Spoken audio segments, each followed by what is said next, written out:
வணக்கம். நம்ம ஏற்கனவே பழைய பழைய 12ஆம் வகுப்பு புத்தகத்திலிருந்து தொகை நூல்களில் புறநானூறு வீடியோ ஏற்கனவே போட்டிருந்தோம்.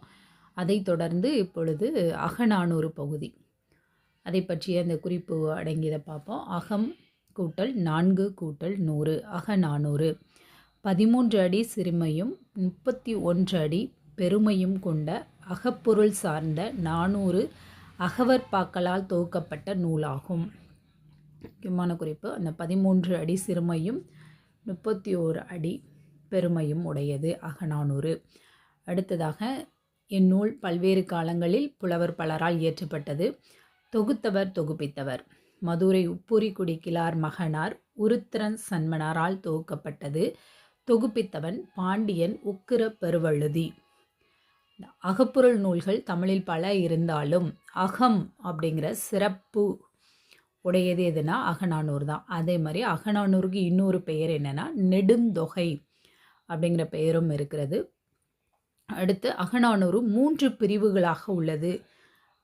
அது எதெல்லாம்னா, முதல் 120 பாடல்கள் இருக்கக்கூடிய பகுதி களிச்சி யானை நிறை. அடுத்த 180 பாடல்கள் உள்ள பகுதி மணிமிடை பவளம். அடுத்து கடைசி 100 பாடல்களை கொண்டது நித்தில கோவை.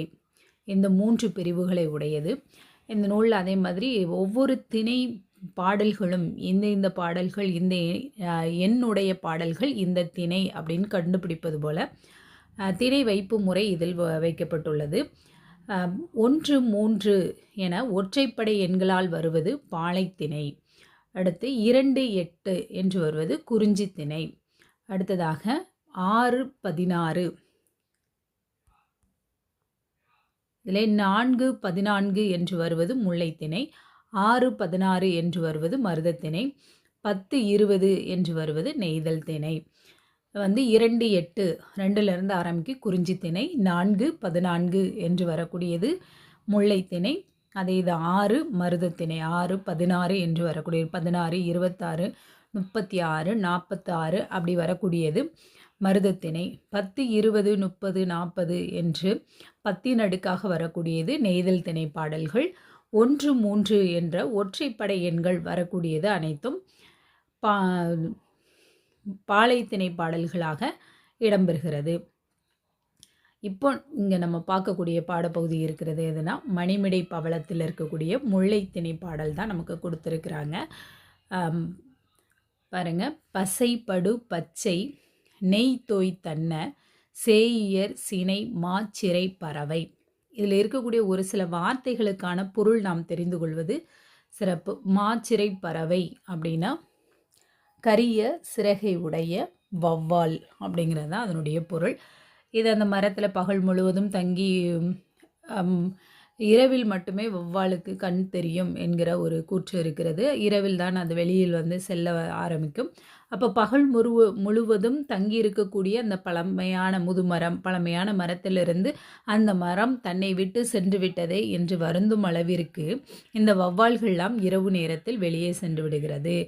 அதே போல் தலைவன் அப்படிங்கிறது இதில் நமக்கு அடிக்கடி வரக்கூடிய பகுதி என்ன அப்படின்னு பார்த்தோம் அப்படின்னா, புல்லார் புரவி வல்விரைந்து பூட்டி நெடுந்தேர் ஊர்மதி வளவ முடிந்தன்று அம்மனாம் முன்னிய வினையே.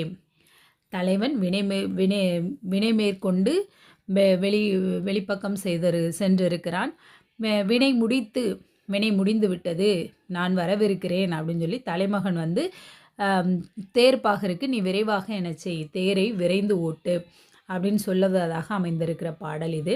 இந்த பாடலை பாடிய ஆசிரியர் யாருன்னா மதுரை மல்லனார் அப்படிங்கிறவர்.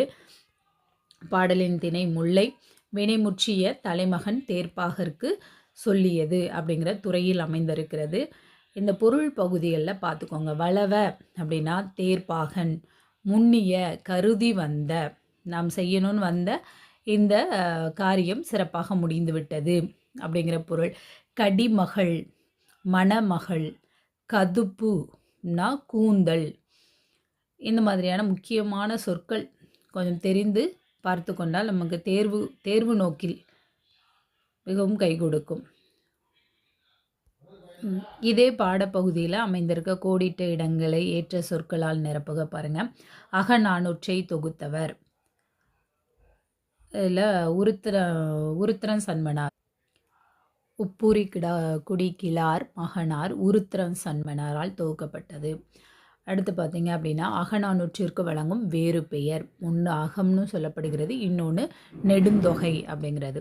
அடுத்து அகநானூற்றை தொகுப்பித்தவன் பாண்டியன் உக்குர பெருவழுதி அப்படிங்கிறவர். அடுத்து 8 தொகை நூல்களில் ஒன்று அப்படின்னு பார்த்தோம் அப்படின்னா இதில் வர்றதில் பரிபாடல் மற்றும் முல்லைப்பாட்டு குறிஞ்சிப்பாட்டு அது ரெண்டுமே வந்து 10 பாட்டு நூல்களில் ஒன்று. அடுத்து மணிமிடை பவளத்தில் உள்ள பாடல்களின் எண்ணிக்கை.